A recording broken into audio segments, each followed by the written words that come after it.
नांदेड़ जिला कलेक्टर दफ्तर के सामने होमगार्ड्स की जानिब से भूख हड़ताल जारी है। इंतजामिया की जानिब से इनके मुतालबात पर कोई ध्यान नहीं दिए जाने पर वंचित बहुजन आघाड़ी ने इनके हक में हिमायत करते हुए इंसाफ की मांग की है। तफसीलात के मुताबिक अपने हुकूक के लिए होमगार्ड्स की जद्दोजहद मजीद शिद्दत इख्तियार कर गई है। कलेक्टर ऑफिस के सामने होमगार्ड्स ने अब भूख हड़ताल शुरू कर दी है, जिसको वंचित बहुजन आघाड़ी की भरपूर हिमायत हासिल हो गई है। वंचित बहुजन आघाड़ी के महाराष्ट्र के नायब सदर फारूक अहमद ने ऐलान किया है कि अगर हुकूमत ने जल्द ही होमगार्ड्स के मुतालबात तस्लीम नहीं किए तो वंचित बहुजन आघाड़ी रियासत भर में ज़बरदस्त एहतजाज करेगी। दरअसल महाराष्ट्र होमगार्ड्स के डायरेक्टर जनरल की जानिब से 21 अक्टूबर 2022 को जारी करदा हुक्म के मुताबिक 15 फरवरी 2023 की वेटिंग लिस्ट में शामिल होमगार्ड्स को सर्विस में शामिल किया जाना था। ताहम नांदेड़ जिले में इसके बरक्स नई भर्तियां शुरू कर दी गई, जिससे वेटिंग लिस्ट में शामिल होमगार्ड्स में शदीद नाराजगी पाई जाती है। होमगार्ड्स का इल्ज़ाम है कि उन्होंने तमाम ज़रूरी दस्तावेज़ात बर वक्त जमा कराए और मुतादिद बार ज़िला होमगार्ड्स ऑफिस से रब्ता भी किया, लेकिन इन्हें हर बार टाल दिया गया और कोई मुनासिब जवाब नहीं दिया गया। दीगर अजला में वेटिंग लिस्ट में शामिल होमगार्ड्स को सर्विस में शामिल किया जा चुका है, लेकिन नांदेड़ में अब तक कोई कार्रवाई नहीं की गई, जिसकी वजह से होमगार्ड्स को अपने मुतालबात मनवाने के लिए भूख हड़ताल का सहारा लेना पड़ रहा है। होमगार्ड्स ने इंतजामिया से अपील की है कि इन्हें फौरी तौर पर सर्विस में वापस लिया जाए और कसूरवार अफसरान के खिलाफ सख्त कार्रवाई की जाए। इस तहरीक ने ज़िले में हुकूमत और इंतजामिया पर दबाव बढ़ा दिया है और आने वाले दिनों में बड़े पैमाने पर एहतजाज के इम्कानात ज़ाहिर किए जा रहे हैं। नांदेड़ शहर और नांदेड़ ज़िले में जब भी लॉ एंड ऑर्डर का मसला खड़ा होता है तो लॉ एंड ऑर्डर के मसले को हैंडल करने के लिए भारत में ही यानी नांदेड़ और महाराष्ट्र ही नहीं पूरे देश में जितने पुलिस कर्मचारियों की ज़रूरत है उसकी तुलना में हम 10 गुना कम हैं, यानी और 10 गुना पुलिस अधिकारी बढ़ भी जाएंगे तो हम एवरेज से भी नीचे रहेंगे।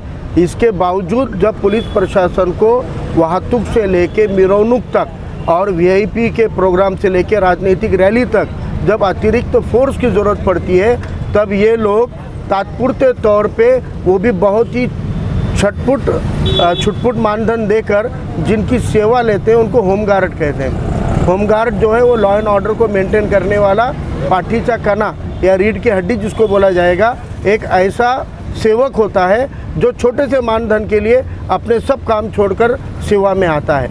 और 1987 से 1990 से जो लोगों ने होमगार्ड की सेवा लिए थे, ऐसे 2015 तक के सभी होमगार्ड को अतिरिक्त ठहराकर उनको काम पे से निकालने का पाप प्रशासकीय अधिकारियों के गलती से किया गया था। उसके बाद 2022 में इनको ऑर्डर मिला कि जितनों को अतिरिक्त ठहरा कर बाहर कर दिए गए, जहां पर भी ज़रूरत होगी पहले प्राधान्य से इनकी भर्ती करो। वो भर्ती न करते हुए अब नए लोगों की भर्ती करने का घाट कुछ अधिकारी कर रहे हैं। अब सीधी बात है कि पुराने लोगों को लेंगे तो वो वेल ट्रेंड है, वो अनुभवी है, उनको लॉ एंड ऑर्डर कैसे मेंटेन करना है इसका अनुभव है। वो जब आएंगे तो वो कोई आपको चिरी मिरी देकर नहीं आएंगे, वो सीधा ताट आएंगे क्योंकि उनके पीछे अनुभव है, तो वो कोई रिश्वत नहीं देंगे।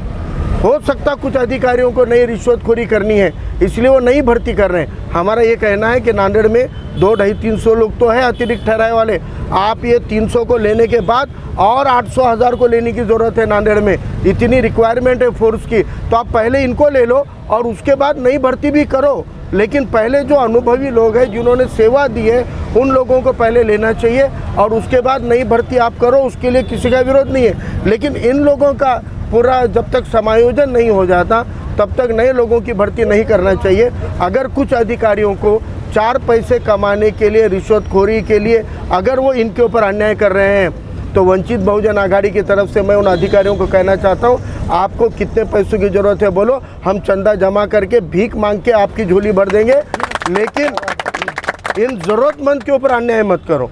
ये लोगों का अधिकार है, एक आस है इनको, क्योंकि उन्होंने आपके डिपार्टमेंट में सेवा दी हुई है और वो सेवा देने के बदले उनको इस डिपार्टमेंट से एक अटैचमेंट है।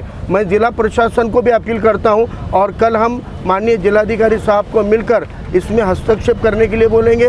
हम ज़रूरत पड़ती है तो एडिशनल एसपी साहब और आईजी साहब को भी मिलेंगे, उनको भी कहेंगे कि न्यायिक भूमिका लीजिए, अन्याय मत कीजिए। अगर आप खुली आंखों से किसी पे अन्याय कर रहे हैं और सब खामोश बैठेंगे ऐसा लगता है, तो इस ज़िले के अंदर वंचित बहुजन आघाड़ी ताकत से काम करती है। किसी भी तरीके का अन्याय मेहनत करने वाले ईमानदार लोगों पे हम बर्दाश्त नहीं करेंगे। इनके साथ हम आज आंदोलन में समर्थन देने आए हैं, कल रास्ते पे उतर के आंदोलन करने की हमारी खुद की भी तैयारी है। हम रास्ते पे उतरेंगे, ज़रूरत पड़ती है तो झंडा डंडा लेकर हम इनके हक के और अधिकार के लिए लड़ाई लड़ेंगे।